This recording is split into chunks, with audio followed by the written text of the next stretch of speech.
Cell Health, reboot your body, omega-3 oil extracted from algae, strong heart, sharp mind, healthier you.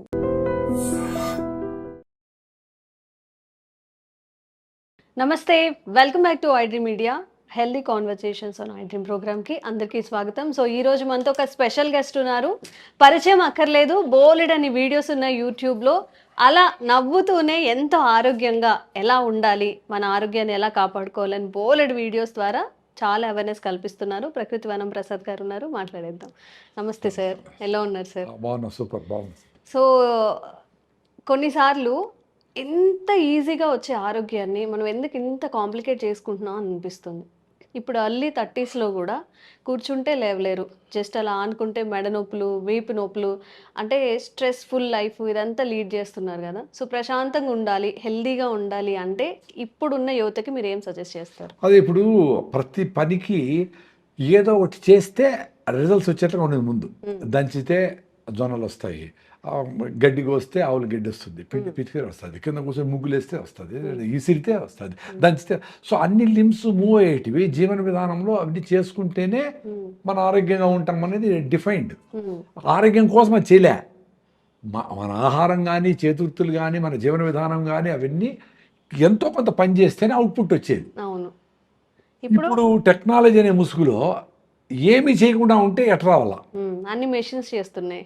అది పెద్ద farce. అది ఇట్లా కొడితే light పడాలా? ఏందిరా అది? అడిగి స్విచ్ చేసుకోలేవేమిరా? నీకు ట్యాప్లో నీళ్ళు వస్తూ ఉన్నాయి, ఏసీలు ఉన్నాయి, వేడికి చల్లగా వేడి ఇన్ని ఉన్నాయి కదా. ఇంకా దాన్ని ఇంకా ఇంకా సొఫిస్టికేట్ చేసి అసలు మనం మనుషులకే సంబంధం లేకుండా ఆర్టిఫిషియల్ ఇంటెలిజెన్స్ ఏదో వచ్చింది, ఏదో ఎక్కడికి పోతారు అని. ఇప్పుడు ఆర్టిఫిషియల్ ఇంటెలిజెన్స్ ఏమన్నా రాని అట్లా వర్షం లేకపోయి బాగా ఎండలు ఉండేటప్పుడు, ఎండాకాలము వర్షం పడినప్పుడు అబ్బా వర్షం నాడు తడుద్దాంరా అనిపించేది. నీకు ఆర్టిఫిషియల్ ఇంటెలిజెన్స్ ఎట్లా ఇస్తుంది? ఎవరో మీ ఫ్రెండ్ నీదంతా బాధలని తెలుసుకొని నీకు చెప్పకనే, అరే వచ్చినాను రా, అదే నీ ప్రాబ్లం ఉంది కదా చూసుకొని పోదామని 4 రోజులు ఉంటాను దగ్గర. ఆ హ్యాపీనెస్ ఆర్టిఫిషియల్ ఎట్లా ఇస్తుంది? ఎట్లా కొనుక్కొని ఇస్తుంది? అట్లా ఎంత చిన్నపిల్లల్లాగా మనం ఉండగలిగితే అది హ్యాపీనెస్. చిన్నపిల్లలాగా ఉండేది ఈజీ కదా. ఇప్పుడు నీకు నవ్వుదామని ఉంటుంది, ఎవరో చూసి హాయిగా నవ్వుదామని, పగలబడి నవ్వుదు, ఏడుస్తామనిపిస్తుంది. వర్షం సినిమాలు వాడు ఆమె ఏడుస్తుంది, నీళ్లు వర్షం బయట వాడు కనపడకూడదని ఏడుస్తాడు. సో అట్లా నవ్వేది ఏడ్చేది కూడా వీలు కాని పరిస్థితిలో ఉంటే హ్యాపీనెస్ ఎట్లా వస్తుంది చెప్పండి? పిల్లోళ్ళలాగా ఉండాలా సార్? కానీ మనం పాత పద్ధతిలో ఇప్పుడు మీరు చెప్పినట్టు అవన్నీ చేయాలన్నాక పాసిబుల్ కాదు కదా సార్. ఈ ఉద్యోగాలు చేసుకోవాలి, బ్రతకాలి కదా, ఎలా లైఫ్ అనేది ఇప్పుడు చేసుకోండి, ఉద్యోగాలు చేసుకొని వదిలేమని నేనేం చెప్పలా. మిమ్మల్ని వచ్చేసి విలేజెస్లో ఉండి వ్యవసాయం చేసి పాడి పంటలు అని సినిమా రామారావు సినిమా లాగా అది చేద్దాము, అట్లేం చేయలేరు. ఇక్కడ ఎంత వీలైతే అంత చేసేదానికి స్కోప్ ఉంది కదా. పొద్దున్న లేచి రాగిదావు నీళ్ళల్లో రాగి పిండి కలిపేసి అట్లా వెయిట్ చేస్తే రాగిదావు అయిపోయా. 6 గ్లాసులు తాగేయచ్చు కదా. అది అబ్బా 6 గ్లాసులు ఎట్ట సార్ తాగేది అంటారు. 6 బాటిల్ బీర్ తాగే వాళ్ళు ఉన్నారు, మన ప్రేక్షకులు కాదు వేరే వాళ్ళు. 2 లీటర్లు కూల్ డ్రింకులు తాగుతారు, పెప్సీలు తాగుతారు, అన్ని తాగుతారు. మరి 6 గ్లాసులు అంటే నీళ్ళ బదులు 6 గ్లాసులు రాగి జావలో 12 స్పూన్లు అంత రాగిపిండి ఉంటుంది. Acidity bye, ulcer bye, calcium వచ్చా, షుగర్ లేకపోతే బెల్లం వేసుకుంటే ఐరన్ వచ్చా, మినరల్స్ వచ్చా, అద్భుతం కదా. Day should start with ragi java. Day మొత్తంలోనా సార్? పొద్దున్నే ఫస్ట్ లేస్తానే దేసేయండి. తర్వాత మీరు బయటకు వెళ్ళేటప్పుడు మీ జొన్నలు రాగి ముద్ద తింటారో, జొన్న రొట్టె తింటారో, సద్ద రొట్టె తింటారో, 1 కిలో సాంబార్లో 1 కిలో కుదరలేదు, ఫుల్గా బాగా వేడిగా చేసుకుని తినేసేయండి. That 1 meal should give you energy till evening. నాకు అట్లే ఉంది ఈ ఏజ్లో కూడా. నేను రాత్రంతా జర్నీ చేసిన, ట్రైన్లో చేసిన, రెడీ అయిపోయిన వచ్చేసిన. టైం చూసే 3 గంటల ప్రయాణం చేసి 1 రోజు రెస్ట్ తీసుకుంటారు. ఏమంటే ప్రయాణం చేయి అంటే ప్రయాణంలో ఏమైనా బస్సును తోసుకొని వచ్చినాడు, బస్సులో కూర్చొని వచ్చినాడు, కాళ్ళు చాపుకున్నాడు, ఏసీ క్యాబ్లో వచ్చినాడు, ఇప్పుడు ప్రయాణం చేస్తే టైర్డ్ అయిపోతావు ముందుగానే ఆటో సజెషన్ ఇచ్చుకుంటాడు. సో దాంతో మెంటల్గా వీక్ అయినారు. సార్ ఒక చిన్న డౌట్ ఏంటంటే 1 మీల్ డే అని చెప్తున్నారు, ఇప్పుడు డాక్టర్స్ సజెస్ట్ చేస్తున్నారు, సెలబ్రిటీస్ చేస్తున్నారు అందరూ, ఓకే. కానీ ఎలా చేయాలి, ఎవరు చేయాలి? ఎగ్జెప్షన్ ఉందా? షుగర్ పేషెంట్స్ కానీ, ఎవరైనా చిన్న పిల్లల్లో కానీ, ప్రెగ్నెంట్ అలా వాళ్ళు చేయొచ్చా? సరే అంటే 2 పూటలు తినొచ్చు. ప్రెగ్నెంట్, కొంచెం పేషెంట్లు, వీక్గా ఉండే వాళ్ళు 2 పూటలు తినొచ్చు, నో డౌట్. కానీ పొద్దున్న ఫుల్గా తిని 6 to 8 hours గ్యాప్ ఇచ్చేసి మళ్ళీ సాయంత్రం 5 గంటలకు సెకండ్ మీల్ లైట్గా కంప్లీట్ చేస్తే సూపర్. బట్ ఏది తినాలా అని, ఇప్పుడు మెత్తగా ఉండే రైస్తో చేసిన ఇడ్లీ, ఉప్మా, పొంగలు ఇట్లాంటివి కాదు, నూడిల్స్ నూడిల్స్ ఇవన్నీ కాదు. అంటే ఏం తిన్నా 2 సార్లే కదా తింటున్నాం అంటారు మళ్ళీ అందులో. అదే మీరు రైస్ తింటే ఉండలేరు, ఏంటప్పుడు 2 సార్లు తిని ఉండలేరు అనమాట. బిన్న అరిగిపోతుంది, లోపల ఫైబర్ లేదు, అది వచ్చిందంతా గ్లూకోజ్గా మారిపోతుంది. మీకు కావాల్సింది 6 లీటర్ల బ్లడ్ ఉంటుంది, మీకు 6 గ్రాములు గ్లూకోజ్ ఉంటే అది ఫైర్ అవుతా ఉంటే ఎనర్జీ వస్తే ఇట్లా ఉంటారు. 60 గ్రాములు ఉంటే 600 గ్రాములు వస్తే ఇంత బకెట్ బిర్యానీలు ఐస్ క్రీములు లోడ్ చేసేసి దానంతా ఏం చేయాలని పెద్ద క్వశ్చన్ అయిపోయి బాడీకి అది వాడేదేదో వాడుకుంటుంది, మిగిలిదంతా గ్లైకోజన్గా మార్చి లివర్లో మజిల్స్లో ఎత్తి పెడతారు, స్టోర్ చేస్తుంది, మళ్ళీ వాడుకుందామని. అది వాడే లోపలనే మళ్ళీ నువ్వు 11 గంటలకు మళ్ళీ బజ్జీలు వేస్తేవి, మళ్ళీ పునుగులు వేస్తేవి, 1 గంటకి వేస్తేవి, 4కి వేస్తేవి, 7కి వేస్తేవి, 11కి వేస్తేవి. సో ఈ గ్లైకోజన్ అంతా తీసి మళ్ళీ ఫ్యాట్గా కన్వర్ట్ చేసి ఫ్యాట్గా ఎత్తి పెడతారు, మళ్ళీ ఎప్పుడన్నా వాడుకుందాం లేదు. బెల్లీ ఫ్యాట్లు ఇవన్నీ అవే, బెల్లీ ఫ్యాట్ అంతా ఎత్తిపెట్టింది అదే, రిచ్గా ఉండవు మా నువ్వు అని ఎత్తి పెడతారు. మరి మీకు అంత ఫ్యాట్ అక్యుములేషన్ అయిపోయిందంటే ఎంత ఎక్స్ట్రా తింటా ఉంటారు అనవసరంగా. సో దాన్ని కరిగించాలంటే పరిగెత్తాలా, పరిగెత్తి అని ఊపిరి మీకు బయట పోతే ఫ్యాట్ బర్న్ అయ్యి బయట వస్తుంది. నడిస్తే మంచిదే, ఫ్యాట్ బర్న్ కాదు.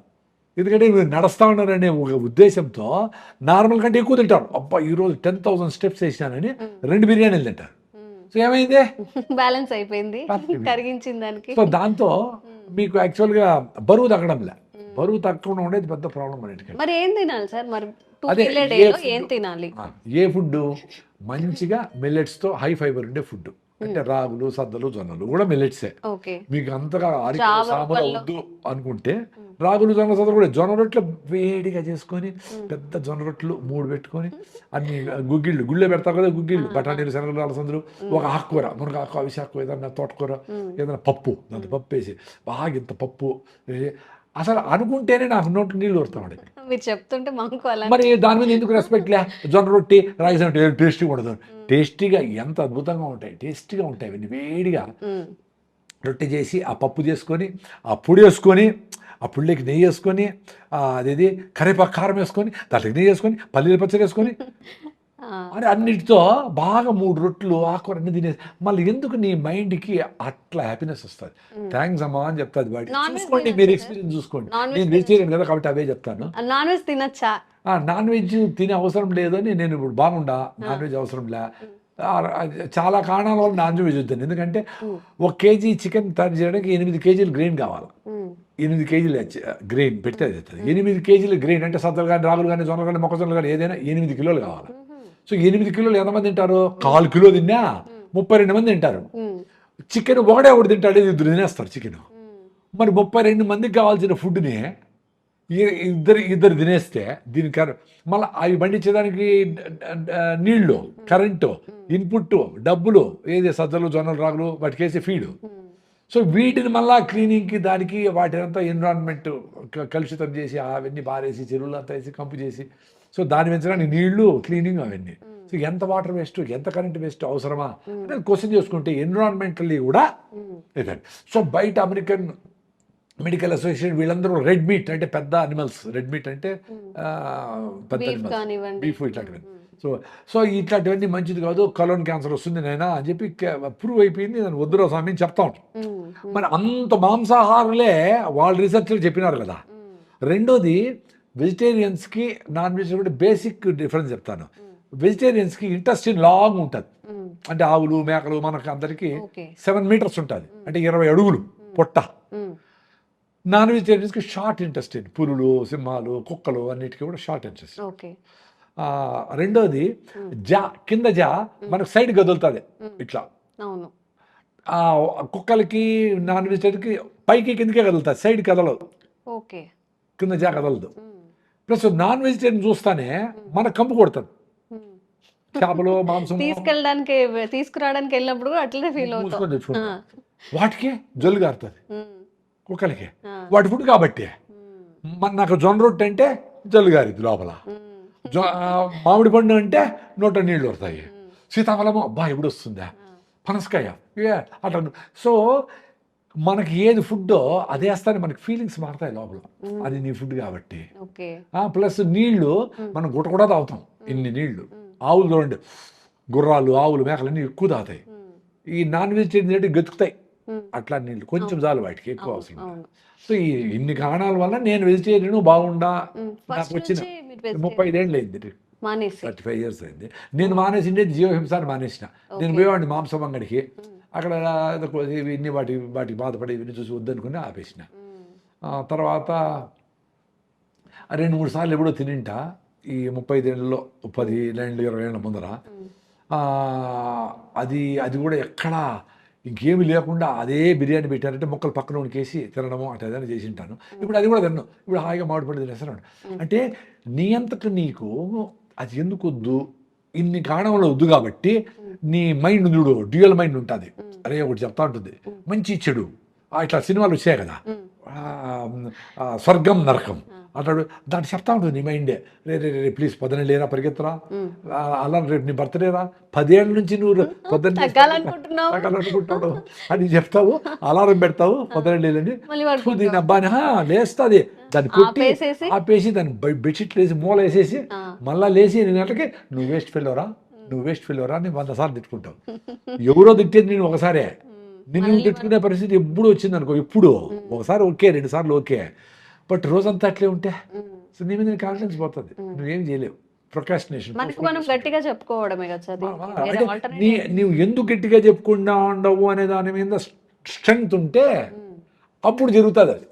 నేను నాన్ వెజ్ జరగకపోయినా బాగానే ఉండా, పరిగెత్తా ఉండా, ఏదో అట్లా తూగి వచ్చేసి కూడా మీటింగ్లు పోతా ఉంటా, పరిగెత్తా ఉంటా, 7 కిలోమీటర్ రన్నింగ్ చేస్తాడు, కేబీఆర్ ఫుల్ రౌండ్ రన్నింగ్ చేస్తాను. ఈరోజు వీళ్ళు అలా చేయలే.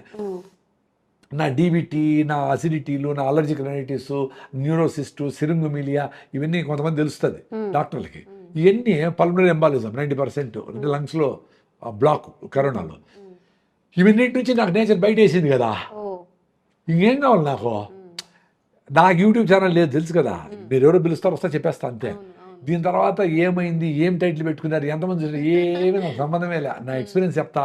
నేనే మిల్లెట్స్ తినమని చెప్పిన, బాగా తిన్నా, నేను కూడా బాగా సన్నగా అయిపోయినా, ఎక్కువ రన్నింగ్లో వీక్నెస్ వచ్చింది, రైట్ లెగ్ ఏం రా చూస్తే B12. సో సన్నగా ఉండేవాళ్ళు ఎక్కువ మిల్లెట్స్ తినకూడదు. మీరు తినే ఫుడ్ దంపుడు బియ్యమో, దేశీ బియ్యమో, జొన్న రొట్టెలో, సద్ద రొట్టెలో కూడా ఒక పూట తినండి, ఒక పూట మాత్రం మిల్లెట్స్ తినండి. ఆ మిల్లెట్స్తో కూడా మీకు ఇష్టంగా చేసుకోండి, ఇడ్లీ, దోశ, పొంగలు, బిసిబేడబాతు, ఏదో మీకు ఇష్టమైన ఫుడ్డే చేసుకుందానండి. అయిష్టంగా ఏదో పేషెంట్ కాబట్టి ఏడుస్తా అది తినద్దండి, టేస్టీగా చేసుకుందానండి, అప్పుడు మీరు హ్యాపీగా ఉంటారు. 2 పూటలు తినండి అని క్లియర్గా చెప్పిన. సో నాకు ఆ రెస్ట్రిక్షన్ లేదు, ఇట్లే చెప్పాలా, I'm not attached to anything. నాకు ఫ్రీ ఉంటే ఏదైనా మాట్లాడతాను. ఓకే, సో ఇది సంగతి. 1 meal a day, 2 meal a day ఎలా తినాలి, ఎప్పుడెప్పుడు తినాలి అని. అలాగే ఎందుకు మనం ఇంత అంటే ఉత్సాహంగా లేకుండా నీరసంగా ఎప్పుడు ఏదో కోల్పోయినట్టు ఉంటాం కదా, వీటిని పాటించండి. అండ్ రిజల్ట్ ఎలా ఉందో కామెంట్స్ చేయండి. ఇంకెలాంటి ఇష్యూస్ ఉన్నా కానీ కామెంట్స్ చేయండి. మళ్ళీ ప్రకృతి వనం ప్రసాద్ గారితో మాట్లాడే ప్రయత్నం చేద్దాం. Sir, one life lesson what medicine has taught you. Whatever you can do without expecting. But I really believe మన పాజిటివ్ యాటిట్యూడ్ ఉంటేనే మనం ఏదైనా సాధించగలం. గట్ని మనం కరెక్ట్గా డీల్ చేసినట్లయితే అది మనకి పాజిటివ్ హార్మోన్స్ని రిలీజ్ చేస్తుంది. షుగర్ వచ్చిన వాళ్ళ పరిస్థితి ఏంటి? పొట్ట దగ్గర పెరిగితే దాన్ని ఆండ్రాయిడ్ అంటారు, ఆండ్రాయిడ్ ఫోన్ కదా. అసలు థాట్స్ ఎందుకు వస్తాయి? బ్రెయిన్ డెడ్ అంటే దానికి ప్రపంచం అంతా కూడా కొన్ని నిర్దిష్టమైనటువంటి లక్షణాలు ఉంటాయి. మానసికంగా ధైర్యంగా ఉంటే క్యాన్సర్ జయించవచ్చు. You are a doctor for a cause sir, అంతే. వాళ్ళకి వచ్చిన ఆదాయం కాకుండా ఫ్రీ సర్వీస్ ఎంతమందికో చేస్తుంది.